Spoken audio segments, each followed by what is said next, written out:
ಮಾಜಿ ಮುಖ್ಯಮಂತ್ರಿ ಕುಮಾರಸ್ವಾಮಿ ಅವರು ಮಾತಾಡ್ತಿದ್ದಾರೆ. ಅಪಪ್ರಚಾರಗಳು ಸಹ ದೊಡ್ಡ ಮಟ್ಟದಲ್ಲಿ ನಡೆದಂಥದ್ದೇನಿದೆ. ಬಹುಶಃ ಈ ಒಂದು ಚುನಾವಣೆಯ ಒಂದು ಹಿನ್ನೆಲೆಯನ್ನು ನೋಡಿದಾಗ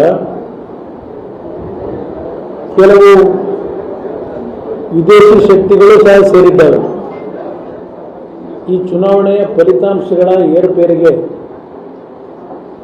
ಕಾಣದ ಕೈಗಳ ವಿದೇಶದಿಂದಲೂ ಸಹ ದೇಶದ ಒಂದು ಸುಸ್ಥಿರವಾದಂಥ ಸರ್ಕಾರವನ್ನು ತರ್ತಕ್ಕಂಥ ನಿಟ್ಟಿನಲ್ಲಿ ಹಲವಾರು ರೀತಿಯ ಕುತಂತ್ರಗಳು ನಡೆದಿದೆ ಅಂತಕ್ಕಂಥದ್ದು ಕೆಲವು ಮಾಧ್ಯಮಗಳಲ್ಲೂ ಸಹ ನಾನು ಗಮನಿಸಿದ್ದೇನೆ.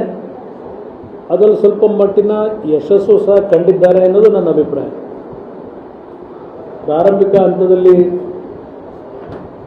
NDAಯ ಸುಮಾರು 350-360 ಅಭ್ಯರ್ಥಿಗಳು ಚುನಾವಣೆಯಲ್ಲಿ ಗೆಲುವನ್ನು ಸಮೀಪಕ್ಕೆ ಹೋಗ್ತಾರೆ ಅಂತಕ್ಕಂಥದ್ದೇನಿತ್ತು. ಆ ಒಂದು ಗೆಲುವಿನಲ್ಲಿ ಸ್ವಲ್ಪ ಸಂಖ್ಯೆಯ ಕಡಿತ ಆಗಿರತಕ್ಕಂಥದ್ದೇನಿದೆ,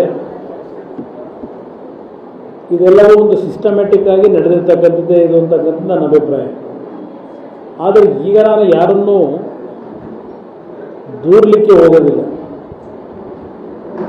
ಇವತ್ತು ಇಷ್ಟೆಲ್ಲ ಅಪಪ್ರಚಾರ